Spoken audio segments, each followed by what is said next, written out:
Telugu digital media network లో political కేటగిరీలో number 1 కేవలం 72 గంటల్లో 1,50,00,000 వ్యూస్ పైగా పాపులర్ టీవీ నెట్వర్క్. తాత మీ పేరు? గోపాల్. ఏం చేస్తారు తాత? కూలి పని. ఓకే. ఇప్పుడు లోక్సభ ఎన్నికలు వస్తున్నాయి తాత. ఇప్పుడు పెద్దపల్లి కూడా లోక్సభ ఎన్నిక వచ్చింది కాబట్టి ఇక్కడ పెద్దపల్లి ఎంపీ అభ్యర్థిగా కాంగ్రెస్ ఎంపీ అభ్యర్థిగా వంశీ గారు ఉన్నారు. అలాగే మిగతా పార్టీల వాళ్ళు కూడా బరిలో ఉన్నారు. ఇక్కడ ఎవరు గెలిచే అవకాశం ఉంది? వంశీ గారు. వంశీ గారా? ఎందుకు వంశీ గారు ఎందుకు గెలవాలి తాత? కాంగ్రెస్ శ్రీధర్ బాబు ఇటు పనులు మంచి పనులు చేస్తాను కాబట్టి ఆయన గెలుస్తాడని అందరి అభిప్రాయం. ఎటువంటి మంచి పనులు చేశారు కాంగ్రెస్ వాళ్ళు? ఇక్కడ శ్రీధర్ బాబు మాకు ఇక్కడ అన్ని మంచి పనులు చేస్తాడు. రోడ్లు అయినా కాలేజీలు అయినా అన్ని మంచి పనులు చేస్తాడు శ్రీధర్ బాబు. ఓకే. ఇప్పుడు 6 గ్యారెంటీలు ఎట్లా ఉన్నాయి? 6 గ్యారెంటీల ద్వారా కాంగ్రెస్ అధికారంలోకి వచ్చింది.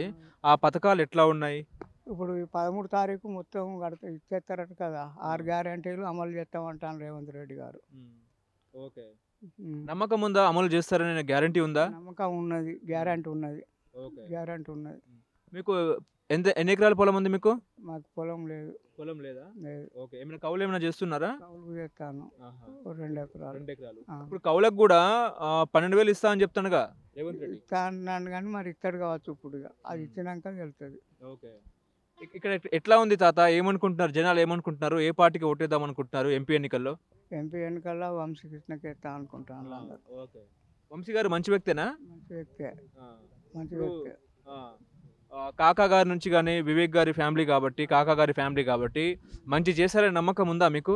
మంచి చేస్తారనే నమ్మకం కొద్దీ వంశీ గారికి ఓటేస్తాను. ఓకే. ఆయన ఆపదలో ఏమైనా ప్రజలు ఇబ్బందులో ఉంటే ఆయన ఆదుకునే వ్యక్తేనా? ఆదుకునే వ్యక్తే. ఓకే. ఇక్కడ బీఆర్ఎస్ పరిస్థితి ఎట్లా ఉంది తాత? బీఆర్ఎస్ పరిస్థితి అంటే బీఆర్ఎస్ తెలంగాణ. టీఆర్ఎస్ పార్టీ కొంచెం డౌనే ఉన్నదా? ఓకే. ఇప్పుడు బీజేపీ ఎట్లా ఉంది? బీజేపీ డౌనే ఉన్నది ఇక్కడ ఈ ఏరియాలో. బీజేపీ డౌనే ఉందా?